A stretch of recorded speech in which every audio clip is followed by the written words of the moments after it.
The story does not start on a beach. It starts with a woman running through a jungle in the dark, screaming for help. She crashes into a house, ducks behind a table, and grabs a phone. She tells the person on the other end that she has been abducted, taken to some crazy island. She does not know where she is. The voice on the phone is calm. It tells her to stay put. Help is coming. She exhales with relief. Then the voice says, "It will all be fine, Mrs. Madison." She freezes. She asks how he knows her name. He tells her it is because she is one of his guests. Before she can process what that means, two men in black drag her out from behind the table. She kicks and fights and screams, "No, no, no," but they carry her later, so like a plane lands on a tropical island. 5 guests step off into sunshine, flower necklaces, and welcome drinks. They all won a contest to spend the weekend as VIPs at a luxury resort called Fantasy Island, hosted by a man named Mr. Rourke. A woman in white named Julia, who introduces herself as Rourke's personal assistant. Fantasy must be seen through to its natural conclusion no matter what. When the guests push back and ask when it all starts, Rourke appears in an immaculate white suit and tells them after a good night's rest. Then he turns to the 2 stepbrothers in the group and says their fantasy has already begun. The 5 guests are a mismatched bunch who would probably never choose to spend a weekend together. There are stepbrothers JD and Brax, loud, funny, and completely unprepared for anything serious. Funny, sharp-tongued and confident on the surface, hiding something underneath. There is Gwen, quiet and carrying a regret so heavy she can barely look people in the eye. And there is Patrick, a cop who always wanted to be a soldier but made a promise to his dying mother that he would not enlist. 5 very different people. 5 very different fantasies, and nothing close to what they expected. JD and Brax asked for it all. They walk through a thick forest with Rourke and come out the other side to find a mansion so enormous it has its own armory, a panic room, a pool, and enough champagne to last a month. A guy does a backflip off the upper floor into the pool just because he can. Models wave from the balcony. Melanie asked for revenge on a childhood bully named Sloane.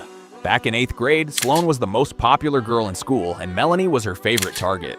The worst night was the 8th grade dance, where Sloane and her friends dumped a bucket of toilet water on Melanie's head in front of the whole school. It was so humiliating that Melanie had to finish high school from home. Her therapist, whom she privately calls Dr. Torture, told her to write letters to classmates she wanted to connect with.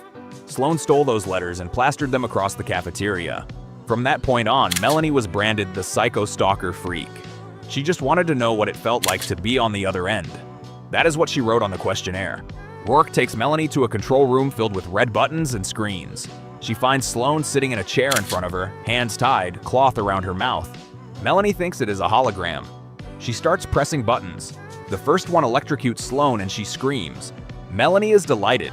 The second one dumps water on her, toilet water. "Mama likes," Melanie says. Then screens pop up showing Sloane kissing a man who is definitely not her husband. Melanie posts the video to Sloane's Facebook page and watches Sloane's real husband call from his living room asking what is going on. And then it's because the soldier leading this unit is Patrick's father. His father died on a classified mission in Venezuela when Patrick was a child. Every birthday he told Patrick the story of how he was born 4 months premature, and the doctors said he would not make it, but he did, because he was a fighter, like Muhammad Ali. That is why he called him Ali. Patrick grew up with dog tags and a bedtime story instead of a father. The fantasy he wrote on the questionnaire was to be a soldier. What he actually wanted was standing in front of him. His father cuts the ropes off his wrists and takes him aside. He does not believe him at first. But Patrick knows things only a son would know. The rain on the last morning they saw each other. The reason he refused the umbrella. His father's face changes. He accepts it, and then immediately understands what it means. If his son is here, his son is from the future. And the mission tomorrow is the one that kills him. He decides to call it off. He will take Patrick and leave for Panama and get home to his real son. Patrick grabs him and tells him he cannot. The men die if he is not there. There is a grenade. He throws himself on it to save his men. He was a hero. He was my hero. If you run now, those men die and you spend the rest of your life knowing you could have saved them. His father goes still. Then he says, "You may have grown up without a father, but I am going home to my son." Patrick puts a gun on him. They fight. They wrestle each other into a river and struggle until Patrick finally says the one thing that stops his father cold. "You died. I know that. But you are here now, and so am I. So what are we going to do?" They complete the mission together. Gwen asked for the simplest thing in the world, a do-over. She told Rourke that happiness and she were not compatible, that mistakes and regrets were her oldest friends. He pressed her until she told him what she actually meant.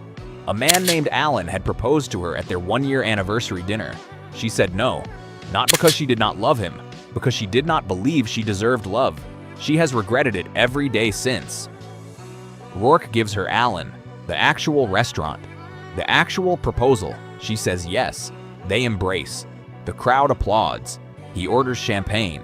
The next morning she wakes up and her phone has... She has never told anyone. That fire that night is the real wound underneath everything, and she cannot enjoy Lila and Alan for a single second knowing it is still open. She goes back to Rourke and asks for a new fantasy.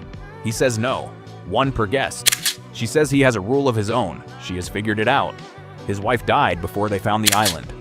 He wished for her back and the island brought her back. Be young and unknowing, believing she is his personal assistant. Every time Julia takes ill, just as she did in real life, it plays out again from the beginning. He courts her all over again. It is not love. He had a date planned, his very first real date, with a girl who got cold feet and stood him up. He had met Gwen in class and asked her out, but she brushed him off because she could not believe anyone would genuinely like her. He had a mother named Julia. Bonnie, and every single person who failed him that night is currently a guest on this island. Julia is not Rourke's personal assistant. She is Nick's mother. She arrived before any of the other guests and chose her fantasy before they even knew the island existed. Her fantasy was not reunion, it was justice. She brought them all here to face what they did to her son and pay for it. Rourke could not refuse. She was supposed to be with him. She got to their meeting place. I'd waited 2 hours, and when he never came, she told herself she had been right all along, that no one could ever love her, that Sloane had been right. She stayed there all night, torturing herself, and when she got home, she read about the fire. He had not stood her up. He had burned alive in a building waiting for a date that would have saved his life. She had been this close to the one real thing, and all these people took it from her. She had enough money to book a weekend at Fantasy Island. She wrote her fantasy on the questionnaire, and she arranged for every single person connected to Nick's death to be invited as well. The others try to reach her. Gwen tells her she is sorry her life did not go the way she wanted. It did not go the way mine did either. Melanie says everyone is sorry when it is time to pay up. Patrick steps forward and says he will pay. He was a cop who failed to act that night, who stood outside the building and told Gwen to wait for the fire department while a man burned upstairs. He says it was his fault. Let the others go. Sloane speaks into Melanie's face and says, "But you saved me." Melanie says that was an act so Sloane could finally see her worth. Sloane stares at her and starts laughing, the theater guy holding her, and says she thought she needed her. She was using her to get off. Was never their deaths. If Julia drinks the island's water, she gets her own fantasy. And the thing Julia wanted more than anything was Nick back. Not revenge, her son. A real living version of him, the one who would have had that first date. Rourke steps aside. Julia drinks, and she sees Nick. Not a ghost shaped from the island's anger, but her son. Standing in front of her like the night of the fire never happened. Something in her breaks open, and for the first time since she arrived on this island, it is not rage breaking through. It is grief. Real grief. The thing that was underneath the revenge the whole time. The grenade drops in the confusion. Patrick throws himself on it. It explodes. He dies the way his father died, protecting the people around him.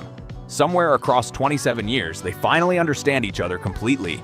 The survivors wake up in the hotel. Rourke tells them Patrick died as a hero and made his father proud. He hangs a picture of Patrick and his father on the wall beside a picture of himself and his wife. They all look at it in silence. Outside at the airstrip, Rourke tells Brax that technically he participated in his brother's fantasy, which means the island owes him one of his own. Brax says he wants JD back. He wants him to go home and have a life. Rourke says for that fantasy to hold, Brax would need to stay on the island, forever. Watch Brax looks at the plane, then he looks at the island. JD leans out of the plane window and waves. Brax waves back. The plane leaves. Brax asks what now? Rourke says he works for me. He will need a uniform and a name tag. He looks at the tattoo on Brax's chest, a name inked there from a lost bet years ago in college. Welcome to Fantasy Island Tattoo. So what did you think of this story? Let me know in the comments below. And if you enjoyed this recap, don't forget to like and subscribe for more. See you in the next one.